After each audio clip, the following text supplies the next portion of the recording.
Здравствуйте, дорогие друзья! Я рада вас приветствовать на моем канале. Сегодня в данном видео я готовлю незабываемо вкусное, любимое миллионами пирожное неженка. Готовить я его буду на сметане, как я это и знаю из моего детства. Самый простой, но самый вкусный рецепт. Готовится даже без какой-либо формы для выпечки. На обычном противне будем готовить. Получается гора пирожных, которые съедаются мгновенно, без преувеличения. Итак, готовить буду я большую порцию, поэтому беру здесь 5 яиц среднего размера, щепотку соли,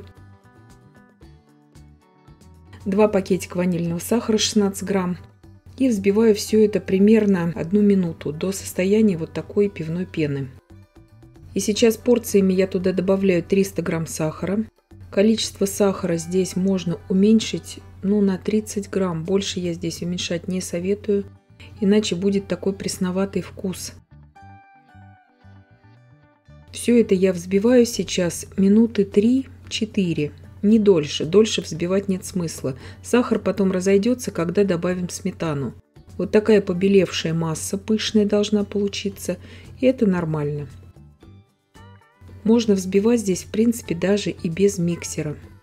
Добавляю туда 400 грамм, 2 таких упаковочки сметаны. Сметана у меня жирная в данном случае, 30% жирности. Комнатной температуры должна быть обязательно сметана.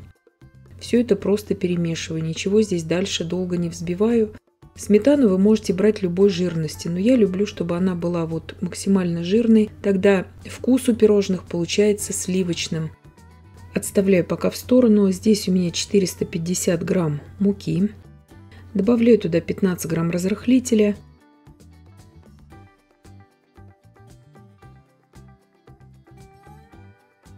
И все это просто просеиваю. Ничего здесь не перемешиваю лопаткой, все перемешаю обычным миксером. Здесь вы можете, сразу отвечаю, сделать шоколадную версию, заменив 30 грамм муки на 30 грамм какао-порошка. Это все на ваше усмотрение. Все это просто перемешала. И получилась вот такая у меня однородная глянцевая масса. Так это правильно, так это должно быть. Противень здесь я застелила обычной силиконизированной бумагой для выпечки 42 на 32 сантиметра. Стандартный противень. Выпекать буду в заранее разогретой духовке при температуре 180 градусов Цельсия буквально 20 минут. Это в моей духовке так пропекается корж. Вы же смотрите по вашей духовке. Всех духовки разные.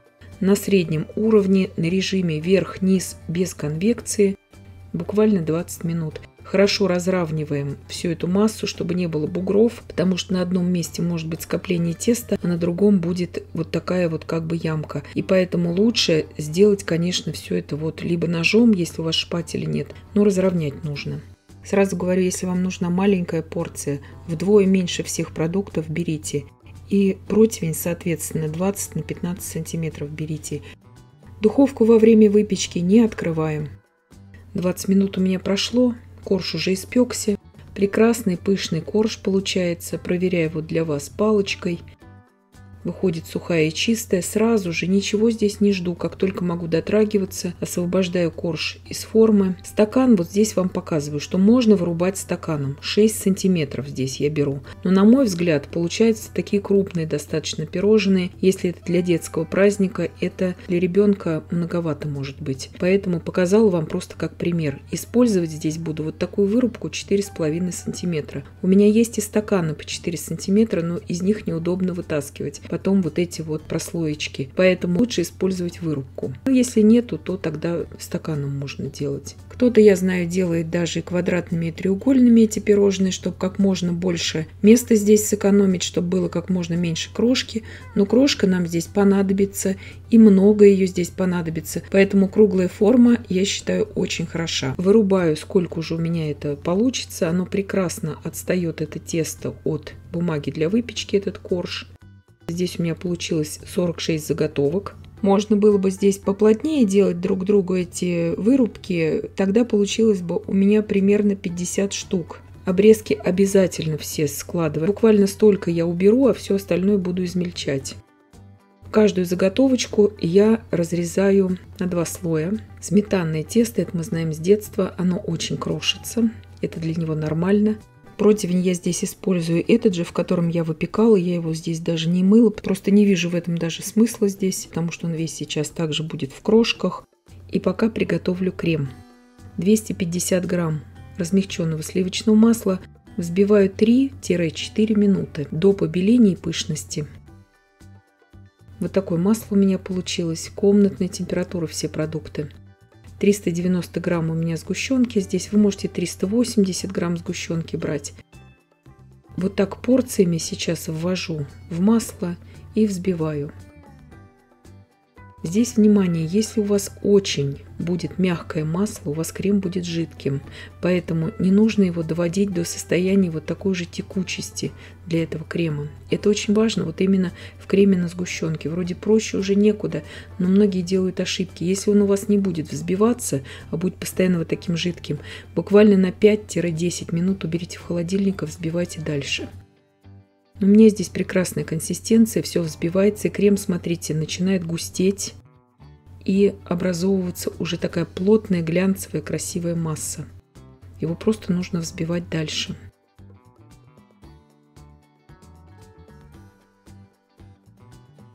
Когда у меня вся масса стала вот такой красивой, из которой уже можно отсаживать цветы или какие-то узоры делать, я добавляю туда еще 200 грамм комнатной температуры, обязательно сметаны, ни в коем случае не холодной. Сначала 100 грамм сметаны и прорабатываю миксером буквально 10 секунд, не дольше, иначе крем начнет расслаиваться. Это так же, как если бы мы взбивали крем-чиз на масле. Это из этой же серии.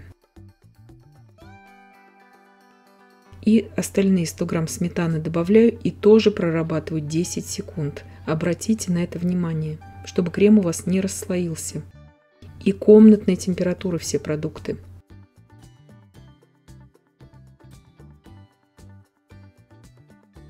Просто объединяю здесь, взбиванием это назвать нельзя. 10 секунд я взбила, крем отставила в сторону. Измельчаю все обрезки в измельчителе. Вы можете это руками сделать, можете в пакете, как вам нравится. Если у вас нет даже измельчителя, ничего страшного. То есть это рецепт из детства. Тогда особых приспособлений не было, делали все это просто руками. Миску берите вот для крошки покрупнее, чтобы вам удобно было потом руками работать там.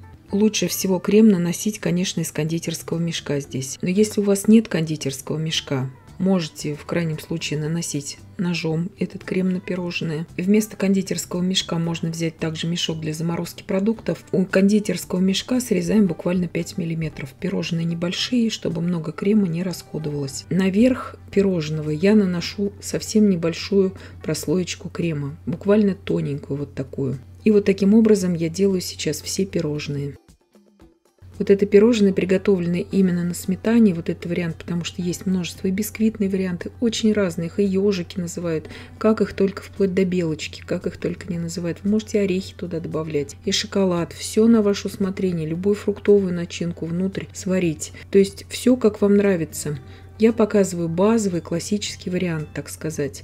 Это пирожное прекрасно держит форму. Его можно использовать в дополнение к маффинам, к кексам, либо же вместо как альтернативу маффинам на каждый детский праздник. И не только на детский, это бюджетный вариант и очень нравится детям. Прекрасно транспортируется оно.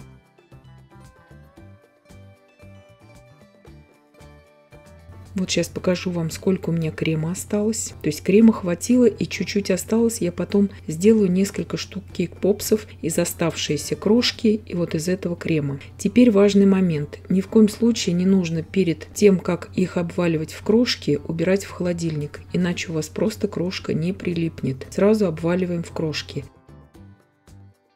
Пока готовится корж, можно приготовить крем. Я здесь показываю в последовательности всю эту свою работу, чтобы более понятно было в видео. Но вы можете сэкономить время и пока выпекается корж, сразу делать и крем. И здесь, если вам кто-то будет помогать, обсыпать эти пирожные. Один, допустим, прослаивает кремом, другой обсыпает. Работа идет очень быстро. Конечно, вы можете использовать любой крем из моего плейлиста «Рецепты кремов». Пройдите, пожалуйста, и посмотрите. Пирожные необыкновенно вкусные, рекламировать их не нужно. Многие знают их из детства. И вот так 46 пироженок у меня получилось по 4,5 см в диаметре. Крошка, которая у меня осталась, я ее соединила с оставшимся кремом, сделала несколько штук кейк-попсов. И вот результат моего труда. Вкуснейшие, нежнейшие пирожные. Съедаются мгновенно. Для детского праздника их также можно сверху полить шоколадом или глазурью. И пока он не застыл, посыпать разноцветной сахарной посыпкой, чтобы они были такие более нарядные. И я надеюсь, что видео было полезным и познавательным. Подписывайтесь на мой канал, ставьте лайки, пишите комментарии. Я всем желаю больших успехов и до встречи в новых видео.